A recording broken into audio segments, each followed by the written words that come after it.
2024 లేదా 25లో డిగ్రీ లేదా బీటెక్ చదివారా? సాఫ్ట్వేర్ జాబ్ కోసం ఎదురు చూస్తున్నారా? అయితే కోడ్ జ్ఞాన్ 100 డేస్ కోర్సులో చేరండి, జాబ్ సాధించండి.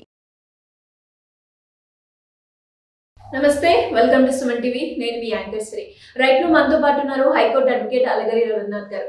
ప్రీవియస్ మేము చేసిన వీడియో కింద ఒకరైతే కమెంట్ చేయడం జరిగింది. సో ఆ కమెంట్ కి ఈ రోజు ఒక సొల్యూషన్ ఇచ్చే ప్రయత్నం చేయబోతున్నారు అలగిరి రవీంద్రనాథ్ గారు. ఇంతకీ ఆ కమెంట్ ఏంటో మనం అడిగి తెలుసుకునే ప్రయత్నం చేద్దాం.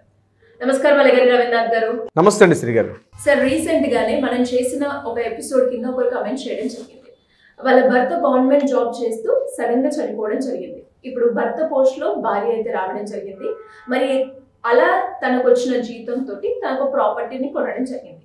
అయితే ఇప్పుడు భర్త తరపున బంధువులు ఎవరైతే ఉన్నారో ఆ ప్రాపర్టీ మాకే చెందుతుంది, ఆ శాలరీ మీదే మీరు ప్రాపర్టీ కొన్నారు కదా, దీని మీద మాకే హక్కు ఉంటుంది అని అంటున్నారు.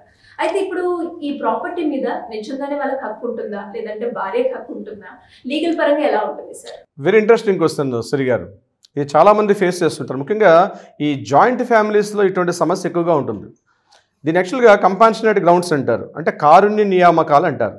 అంటే తను పనిచేస్తున్నటువంటి జాబ్లో ఏదైనా వాళ్ళ గవర్నమెంట్ జాబ్లో చనిపోతే పిల్లలకు కానీ లేకపోతే భార్యకి కానీ, పిల్లలు చిన్నవాళ్ళు భార్యకి ఆ యొక్క పోస్టింగ్ ఇచ్చే అవకాశం కూడా ఉంటుంది.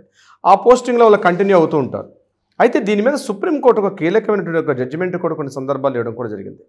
ఈ కంపాన్షనేట్ గ్రౌండ్ కింద ఎప్పుడైనా జాబ్ చేసుకొని భార్య కానీ పిల్లలు కానీ ఎవరైనా కావచ్చు, నాట్ ఓన్లీ వైఫే కాదు. సో ఇప్పుడు మీరు అడిగినటువంటి క్వశ్చన్లో ఏదైతే ఉందో భార్య, కాబట్టి భార్య ఆ ప్రభుత్వ ఉద్యోగాన్ని, భర్త సంబంధించినటువంటి ఏదైతే ప్రభుత్వ ఉద్యోగం ఉందో అతను జాబ్ చేస్తూ అతని వృత్తిలోనే అతను చనిపోయారు కాబట్టి ఆ జాబు భార్యకి కంపెన్సేటెడ్ గ్రౌండ్స్ కింద భార్యకు వచ్చింది. కాబట్టి ఆ భార్య తనకు వచ్చినటువంటి వేతనం, తనకు వచ్చిన శాలరీ ద్వారా ఒక ప్రాపర్టీది కానీ లేకపోతే ఇతరత్ర ఏమైనా అసెట్స్ కానీ గోల్డ్ ఏవో పర్చేజ్ చేసుకున్నా అది ఆమెకే చెందుతుంది తప్ప ఎట్టి పరిస్థితుల్లో కూడా హస్బెండ్కి సంబంధించినటువంటి ప్రాపర్టీగా కౌంట్ చేయకూడదు అని చెప్పి సుప్రీంకోర్టు కొన్ని విషయాలు చెప్పడం జరిగింది. అంటే ఇప్పుడు ఆమె శాలరీ చేస్తేనే కదా, ఆమె జాబ్ చేస్తే ఆమెకు వచ్చినటువంటి ఇన్కమ్ మీద తీసుకొచ్చారు ఆవిడ. అంటే అది ఒకవేళ జాబ్ పోస్ట్ ఉంది, ఒకవేళ హస్బెండ్ యొక్క పోస్ట్లోకి ఈవిడ జాయిన్ అయ్యి ఆ పోస్ట్ ఈవిడ కంటిన్యూ చేస్తూ తన శాలరీ మీద తీసుకున్నప్పుడు కూడా అది ఆమె యొక్క స్వంత ఆస్తిగానే పరిగణించాలి.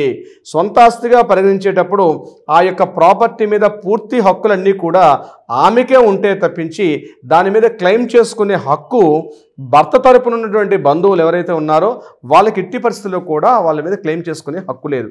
అంటే వారసత్వంగా వస్తున్నటువంటి ఏదైనా ప్రాపర్టీ ఉంటే దాని మీద ఆ పార్టిషన్స్ ఇతరత్ర ఏవైనా మాట్లాడుకోవాలి తప్పించి ఈ ప్రాపర్టీ ఏదైతే ఆ అమ్మాయి తను జాబ్ చేసుకుంటూ ఈవెన్ దో భర్త యొక్క పోస్ట్లో తను జాబ్ చేసుకుంటూ కూడా ఇన్కమ్ తెచ్చుకునే సందర్భంలో కూడా అది భర్త యొక్క ఇన్కమ్గా దాన్ని పరిగణించలేము.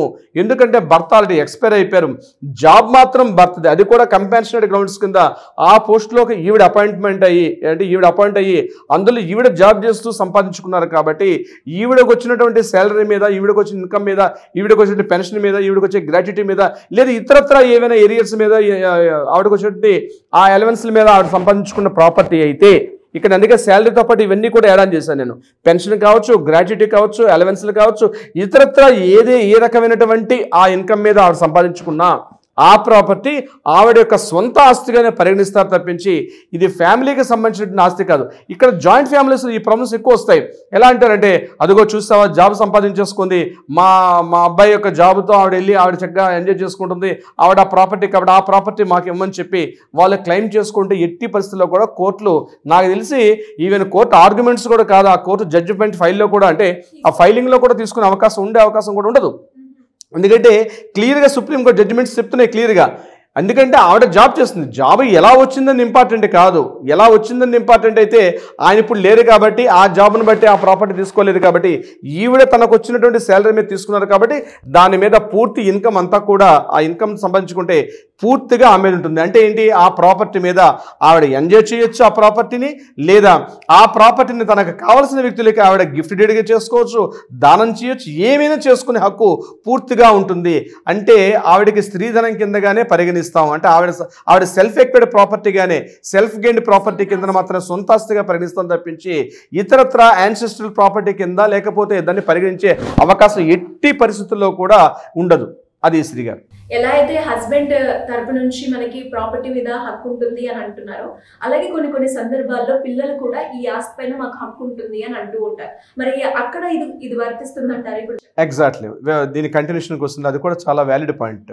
ఎట్లా అంటే పిల్లలకు కూడా క్లెయిమ్ చేసుకునే అవకాశం లేదు. పిల్లలకు కూడా ఈ యొక్క ప్రాపర్టీ, ఎందుకంటే మా నాన్నగారి యొక్క ప్రాపర్టీ కాబట్టి, మా నాన్నగారు లేరు కాబట్టి దాని మీద మాకు పార్టిషన్ చేయమించి పరిగా హక్కు పిల్లలకు కూడా లేదు. ఎందుకు?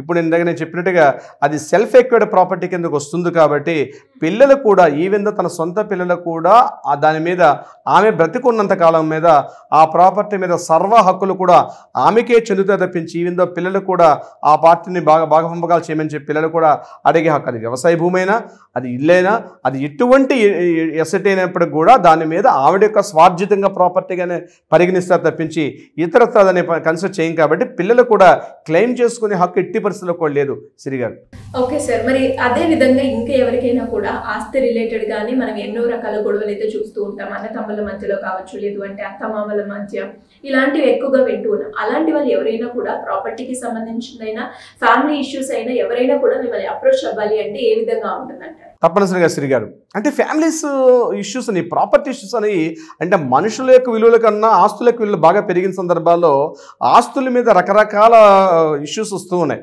సో కొన్ని రకాలుగా ఇది కరెక్ట్ అని, ఇది రాంగ్ అని చెప్పి చాలా కన్ఫ్యూజ్ అవుతుంటారు. ఇటువంటి ఏది డౌట్ ఉన్నా ఇమీడియట్గా కింద స్క్రోల్ మనకి కాంటాక్ట్ చేయగలిగితే, అట్లీస్ట్ బిజీగా ఉంటే వాట్సాప్ చేయండి, అపాయింట్మెంట్ తీసుకొని తప్పనిసరిగా వచ్చి పర్సనల్ కలిస్తే ఒక సలహా సంప్రదింపులు ఇచ్చే ప్రయత్నం. ఎటువంటి కేసులైనా సరే, లేదా ఫ్యామిలీ రిలేటెడ్ అయినా సరే, లేదా ప్రాపర్టీ రిలేటెడ్ ఇష్యూస్ అయినా ఏదైనా సరే కాంటాక్ట్ చేయగలిగితే ప్రతిరోజు మనకు ప్రతి కోర్టు నుంచి కొత్త అప్డేట్స్ వస్తూ ఉన్నాయి. చిన్న మార్పులు, అమెండ్మెంట్స్ అవుతూ ఉన్నాయి. కోర్టులో కూడా పాత చట్టాలే కాకుండా వాటి మీద అమెండ్మెంట్స్ అవుతున్నాయి.